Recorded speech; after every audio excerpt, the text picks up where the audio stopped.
All right, let me show you how bad the devastation is. We're sitting right here. This is the Shenandoah River. That's the one that, well, one of the many that flooded their banks.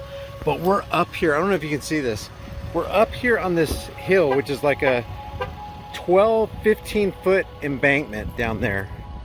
And you would think that they would be safe up here, but this is a collision center, Caliber Collision Center, and the water rose that high on this embankment.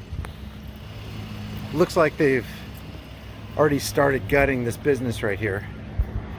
You can see in this parking lot how high the water got. All these cars are probably all totaled and they're just covered with mud. Every one of those cars in this Caliber Collision parking lot. There's a Food Lion or an Aldi right there. You can see the Aldi sign. Aldi got completely gutted. There's a sign for Walmart and Kohl's and some other stores. They got totally decimated up here. And you can see even the tree line. I don't know if you can see the water line in the trees right there. That's how devastating this whole thing was. You got light poles down right here. You got trees uprooted back there. No telling how fast the river was rushing by here. You've got other businesses in the distance. All just got completely devastated. All these buildings are being gutted. They're contemplating on just bringing bulldozers in and leveling this entire area right here because of mold and mildew. Just complete devastation. All right, guys, this is Shane. He was kind enough to talk to me. We are out here in Asheville. Where is this exactly? What exactly is this called? This is Shenandoah River Road, okay, 508. The Shenandoah River Road, okay. And we are right here in front of Caliber Collision Center, and you're running security to stop looters or whatever. Correct. I assume? There's a lot of copper and yes, a lot of belongings still in these vehicles. And one of the reasons we've stopped out here is because there's a lot of rumors online. There are people saying they've ordered 10,000 body bags. They're finding bodies in trees along roadsides. So we just wanted to stop and ask a local, what is actually going on? What's the truth of the matter? Okay, from what I know, I haven't seen it firsthand, but from what I know from good sources and just overhearing, they come at, insurance adjusters and stuff that have to deal with this area have come in here and saying that there's bodies still in the mud and the reporting is way low. And what would you, now, we saw on social media the other day, about 2 or 3 days ago, a lady was saying that they ordered 10,000 body bags. Can you confirm that? That's correct. And I was told that when the Chinooks will take off, there's at least 20 bodies on those. So and how often do they take off? They're coming and going.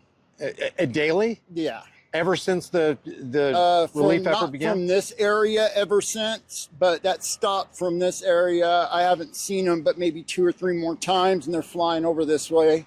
But also I talked to people that have been trying to get supplies into people that come in here, and they talk about what their experience has been. So what I've seen personally is a lot of destruction, a lot of locals saying that they've never, ever, ever dealt with anything like this before. And I can only imagine it was even worse, like exponentially worse for the people in the lower lying areas. Because like I was explaining to the audience in an earlier video, we're up on kind of a 10, 15-foot embankment right here. You would think you'd be safe up here, but no. As you can see by the side of the building, and you can even see the river line along the trees, how bad it got and how deep it got. Were you actually... Did you live close by when all this happened? We were blessed. I live in the Maggie Valley area, and we were really blessed. We just got cut off. It didn't hit us real hard. But down here, I was also listening to some officials, I'm not going to say exactly who, but said this was a large homeless camp right down here. After Helene? Or no, before? Oh, before. So they got wiped out. Yes. So there could literally they were tenting all along this river where you see all of that. You're was a talking big about homeless camp. right here, right here. Yes. This was a homeless camp, guys. And how many would you say were camping They there? didn't say, but it was like a city Like of 100? homeless people. More than because 100? they could come here and not be bothered. Right. More than 100, would you They say? didn't say an exact amount. I mean, I don't want to put something out Yeah, there that's yeah. not legit. Right. But they said it was very large, and that some of the people that just happened to not be there were showing up looking for their friends. So obviously with the homeless population, and if they did disappear, there's a lot of people probably not even looking for them. Not even looking for them. Yeah, so they could be gone, buried under mud, and we don't even know. Correct. So the reports that we're hearing on, because mainstream media is underreporting as Yes. far as I'm seeing it. Like way, according to what you're saying, Yes. way underreporting. Yes. If they you are. were to give an honest estimate, I'm not going to hold you to this, but what numbers are we kind of looking at? Just being a local here. I mean, realistically, they're saying that they can fill 10,000 body bags. That's hard for me to really wrap my head around, because if that's true, but I know it's at least up above 2,000. Holy cow. What, in your estimation? That I can safely say.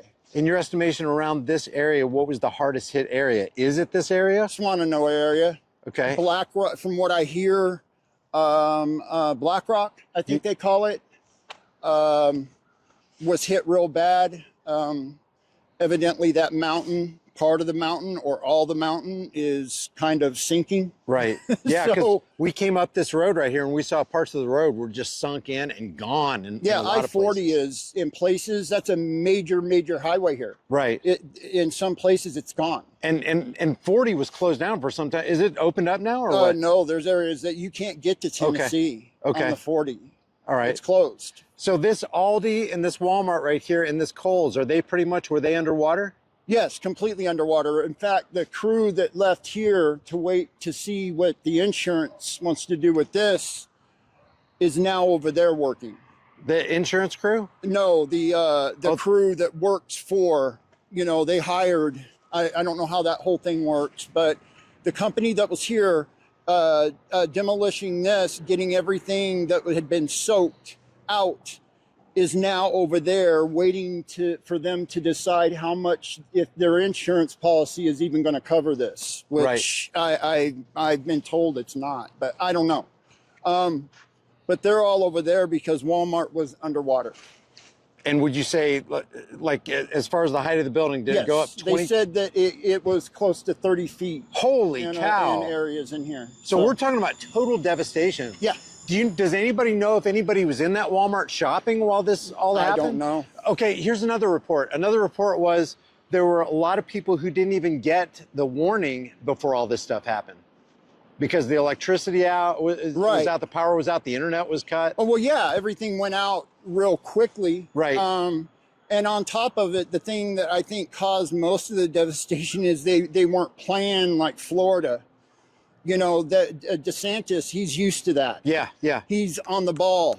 But here, these folks, they're not used to this kind of, they can get some flooding, saturation, but nothing that changes the landscape like it has. Evidently, there's places and mountains and homes and everything else that aren't there no more.